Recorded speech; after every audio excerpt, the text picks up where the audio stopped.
पांडवकालीन मंदिर जो धीरे धीरे करके जमीन में दटन हो रहा है। नमस्कार, मैं हूं अरविंद सिंह राव और आप देख रहे हैं मेरा यूट्यूब चैनल आरजे अरविंद। आज हम इस वीडियो में पांडवकालीन एक ऐसे शिवालय के दर्शन कराएंगे जो वर्तमान में धीरे धीरे करके जमीन में दटन हो रहा है।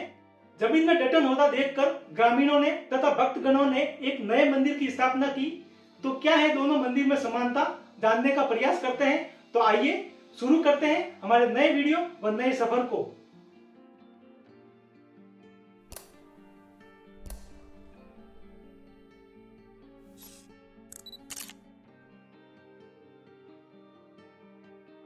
हम एक बार फिर नए धाम की यात्रा पर निकल गए हैं। आज हम जा रहे हैं राजस्थान के पाली डिस्ट्रिक्ट के दूधनी गांव, जहां पर स्थित है पांडवकालीन शिवालय, जो वर्तमान में जवाई बांध के डूब क्षेत्र में आता है तथा यह मंदिर अब धीरे धीरे करके जमीन में दटन हो रहा है, धंस रहा है। कच्चे रास्ते से होते हुए हम पहुंच चुके हैं दूधनी गांव व जवाई बांध के डूब क्षेत्र में, जहां पर स्थित है पांडवकालीन शिवालय। अब आपको यहाँ से जुड़े इतिहास के बारे में बताएंगे तथा यहाँ के निवासियों का इस स्थान से पलायन क्यों हुआ वो भी आपको बताएंगे। उससे पहले आपसे निवेदन है कि आप मेरे चैनल पर पहली बार विजिट कर रहे हो तो आप मेरे चैनल को सब्सक्राइब जरूर करें तथा बेल आइकन को ऑन कर दें, ताकि आने वाले नए वीडियो की जानकारी आपको जल्दी से जल्दी मिल सके। तो आइए शुरू करते हैं हमारे इस नए वीडियो को। यह जो आप मंदिर का गुम्बद देख रहे हो, यह है प्राचीन पांडवकालीन श्री भद्रेश्वर महादेव मंदिर, जो अब धीरे धीरे करके जमीन में धंस रहा है। 3 गुम्बद वाला यह मंदिर जमीन में दटन हो रहा है। इसके 2 गुम्बद तो पूरी तरीके से जमीन में धंस गए हैं, केवल यह एक गुम्बद ही बाहर दिखाई दे रहा है। हमने बड़े बुजुर्गों से तथा गांव के सम्मानित लोगों से इससे संबंधित बात की तो उन्होंने जानकारी दी कि जब पांडव अज्ञातवास का समय बिता रहे थे, तब पांडव इस भूभाग में भी आए थे तथा यहाँ पर स्थित देवगिरी माता को अपनी कुलदेवी के रूप में पूजा तथा यहाँ पर स्थित गुफाओं में ही निवास किया और अपनी पहचान छुपाने के लिए ब्राह्मणों का वेश धारण किया। देवगिरी माता की पूजा के साथ साथ पांडव यहाँ पर महादेव की आराधना भी करते थे। तब उन्होंने यहाँ पर शिवलिंग स्थापित करना चाहा तथा साथ साथ में अपनी पहचान को भी छुपाना चाहते थे, क्योंकि उन्होंने ब्राह्मणों का वेश धारण तो कर दिया था, फिर भी कद काठी व रंग रूप से क्षत्रिय लग रहे थे। तो उन्होंने सिर के बाल व दाढ़ी मूंछ कटवा दिए तथा अपना मुंडन करा दिया और एक भद्र रूप धारण कर दिया। पांडवों ने भद्र रूप धारण कर देवगिरी माता के पहाड़ी क्षेत्र से यहाँ तक भूमिगत एक सुरंग बनाई तथा यहाँ पर खड्डा खोदकर उस खड्डे में शिवलिंग की स्थापना की। देवगिरी माता की पहाड़ियों से यहाँ तक पांडव सुरंग के रास्ते से महादेव की आराधना करने के लिए आते थे। इस स्थान से देवगिरी माता मंदिर की दूरी लगभग वर्तमान मैप के अनुसार 800 मीटर की है। पांडवों ने भद्र रूप धारण कर यहाँ पर भगवान महादेव की स्थापना व आराधना की। तब से इस शिवालय को भद्रेश्वर नाम से जाना जाने लगा। शिवलिंग एक खड्डे में स्थापित किया गया था, जिससे दूर से देखने पर पूजा कर रहे पांडवों का केवल सिर ही दिखाई देता था। ऐसा लगता था कि कोई ब्राह्मण पूजा कर रहा हो। इस भूभाग में पांडवों ने कुछ समय गुजारा था तथा यहाँ से जाते वक्त अपनी पहचान लोगों को बताई और इस स्थान से प्रस्थान किया। उसके बाद से इस गांव के लोगों ने यहाँ पर पूजा पाठ करना जारी रखा। जानी गोत्र के ब्राह्मणों ने तथा मरुआ गोत्र के देवासियों ने अपने कुल देवता के रूप में इन भद्रेश्वर महादेव की पूजा आराधना की। समय लगातार बदलता रहा और लगभग 11वीं सदी के समकालीन यहाँ पर मेवाड़ शैली का 3 गुम्बद वाला मंदिर का निर्माण हुआ। मंदिर के मुख्य द्वार से इसके अंदर स्थापित शिवलिंग लगभग 3 से 4 फीट नीचे स्थित थी, जिसके पास बैठा पुजारी का बाहर से देखने पर सिर ही नजर आता था। शिवलिंग के आसपास इस मंदिर में आंगन बहुत ही चौड़ा था। इस मंदिर का बाहर का मंडप भी बहुत बड़ा विशाल था, लेकिन अब वह दटन हो गया है, इस जमीन के अंदर धंस गया है। इसका भी एक कारण था, क्योंकि पश्चिमी राजस्थान में जोधपुर के आसपास के भूभाग में हो रही पानी की किल्लत को पूरा करने के लिए तत्कालीन जोधपुर के महाराजा श्री उमेश सिंह जी ने एरनपुरा के अरावली की पहाड़ी क्षेत्र में जवाई बांध का निर्माण कराया। 61.25 फीट के भराव क्षमता का यह बांध 1957 में जब पूरा बनकर तैयार हुआ तब ये संपूर्ण भूभाग जवाई बांध के डूब क्षेत्र में आ गया और यहाँ के लोगों को 1957 के बाद धीरे धीरे यहाँ से पलायन करना पड़ा। कुछ परिवार भाटुन गए, कुछ बेड़ा गए, कुछ बंदर गए, तो कुछ परिवार वालों ने नई जगह पर एक नया गांव दूधनी बसा लिया।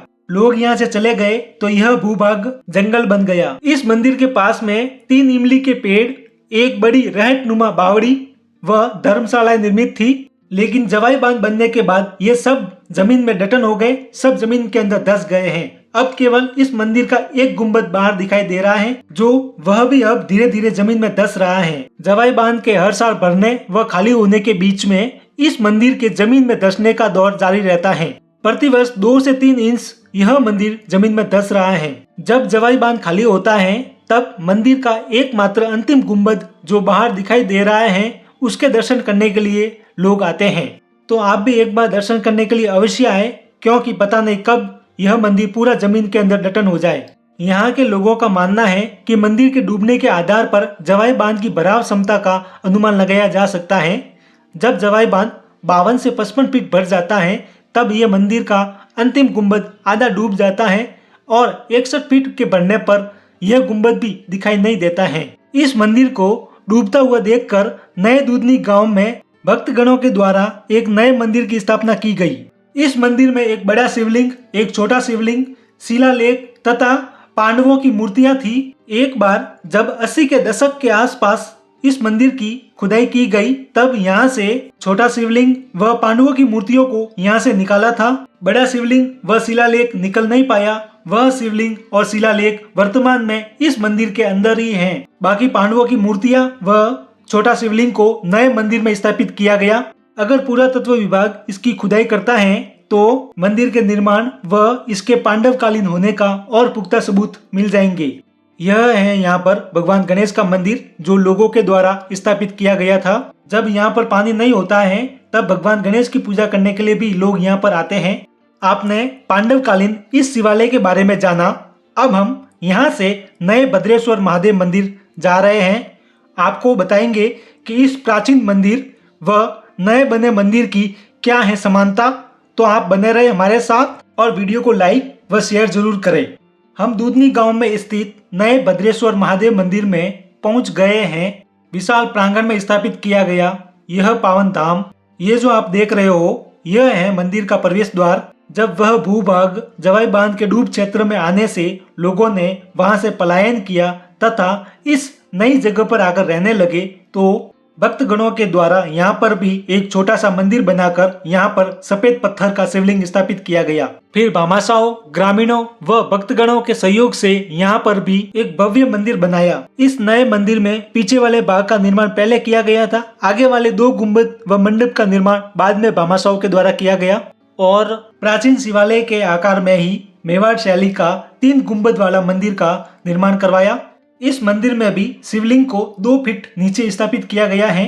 इस मंदिर के भी मुख्य द्वार से इसके अंदर स्थापित शिवलिंग 2 फीट नीचे स्थित है, जिससे इसके पास में बैठे पुजारी को बाहर से देखने पर केवल सिर ही नजर आता है। आप दर्शन कर रहे हो इस मंदिर में विराजमान सफेद शिवलिंग स्वरूप में श्री भद्रेश्वर महादेव के। इस शिवलिंग के पास में ही प्राचीन मंदिर से लाकर एक और शिवलिंग की स्थापना की गई थी। पुराने मंदिर की जब खुदाई की गई थी तब वहां से एक छोटा सा शिवलिंग निकला था। यह वही शिवलिंग है, वहां से लाकर इनको यहाँ पर स्थापित किया गया। मंदिर में 2 शिवलिंग के साथ साथ माँ पार्वती, भगवान कार्तिकेय, भगवान गणेश भी मूर्ति स्वरूप में विराजमान है। बाहर मंडप कक्ष में नंदी के साथ साथ हनुमान जी व भैरू जी भी विराजमान है। ये जो आप देख रहे हो यही है पांडवों की प्रतिमा। इन्हें भी पुराने मंदिर से लाकर यहाँ पर स्थापित किया गया है। इन पांडवों की मूर्तियों को पुराने मंदिर की खुदाई कर निकाली गई तथा इनको रंग रोपण कर यहाँ पर मंदिर के सामने स्थापित किया गया। इस मंदिर की बनावट और पुराने मंदिर की बनावट दोनों एक जैसी ही हैं। प्राचीन मंदिर के आधार पर ही इस नए मंदिर का निर्माण हुआ है। सफेद पत्थर में बना यह मंदिर देखने में बहुत ही सुंदर लग रहा है। पुराने मंदिर में भी स्थापित शिवलिंग 2 से 5 फीट नीचे स्थापित था।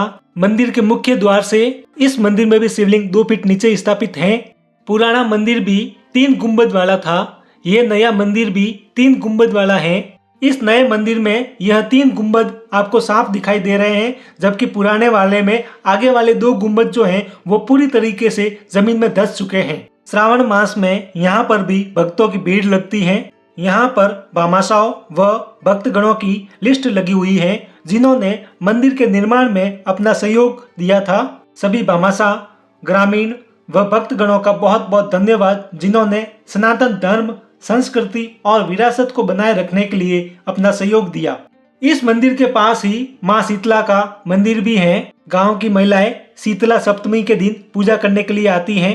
आपने भद्रेश्वर महादेव के दर्शन किए। आपको आज का वीडियो कैसा लगा कमेंट करके जरूर बताएं। वीडियो को लाइक व शेयर जरूर करें और मेरे चैनल को भी सब्सक्राइब जरूर करें। आज के लिए बस इतना ही, फिर मिलेंगे एक नई वीडियो के साथ।